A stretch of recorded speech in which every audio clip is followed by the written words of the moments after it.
Okay, so this is how you use this heat press.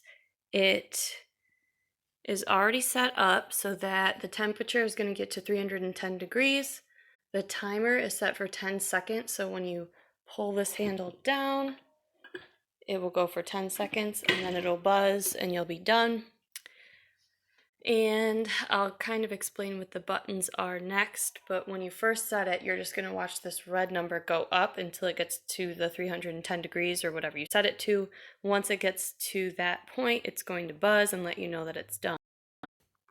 All right, now let me explain how it works. So this thing up here is a pressure handle. You can spin it to the right to make your pressure tighter. You spin it to the left to make it looser. This whole thing swings to the side so you can set the t-shirt here. This blue thing will go under your t-shirt or inside your t-shirt and it will stay here. You'll see a little white piece of, it looks like paper attached to the heat press. That's okay. It's similar to parchment paper and it's fine to stay on there. When you're ready to press the t-shirt, you use the handle to swing it back over the blue thing. You pull it down. When you get to about here, you'll feel some resistance, and then you push all the way down. That resistance is controlled by this pressure knob. So you make it as tight as you want it. The guidance online is that you can put a dollar bill in here. When you close it, you shouldn't be able to pull it out easily. That's how you know that your pressure is set appropriately.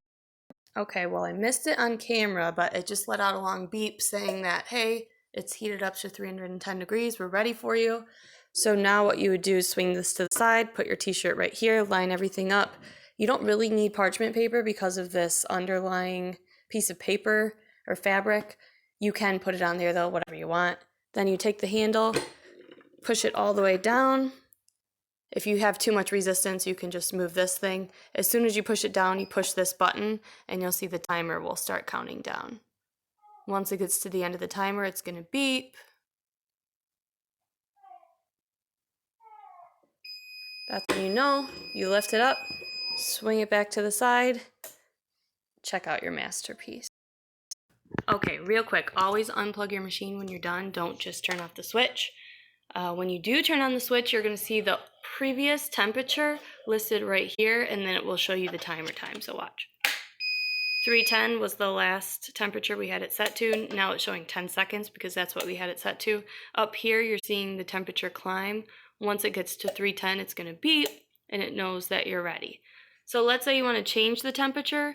You can press mode once to set your lowest temperature. 310 is as high as you can set your low temperature. So then click mode again, and you can click the plus or minus sign to get to the highest temperature that you want. Let's say you want 315. Click mode again and you can adjust your timer. So let's say we want 15 seconds. Click mode again. Now everything is set. None of these are flashing. That's how you know. And then let's say you press your t-shirt. Well, actually you have to wait until this climbs up to the appropriate temperature. Then once you're ready to press the t-shirt, your highest temperature is what the heat press is going to raise to. So you get your t-shirt all set up, ready to go. You go ahead and push the play button. You'll see this temperature starting to climb to get up to 315. As soon as it gets to 315, it's going to start that timer countdown. So what you would do is wait till it gets pretty close and go ahead and press your t-shirt. As soon as it gets to 315, you'll notice the timer is starting to count down. And we set a 15-second timer this time, so it's taking a little longer. And once the beep goes off, you'll just lift up the handle and swing it to the side. To make it easy, I would just set everything to 310 unless you have a specific type of vinyl that requires a different temperature. So as a reminder, you're just going to click mode, make sure that's set to 310, mode again, bring that back down to 310, mode again, set your timer. I set mine to 10 seconds, so I'm setting yours to 10 seconds. And you're good to go. So all you'll do, wait for this to warm up to 310, you'll press the shirt and then click play to start your timer. And that's what you'll do every time. When you're done, lift and swing and take your t-shirt off. Just be careful because it is pretty small, so this could potentially tip over.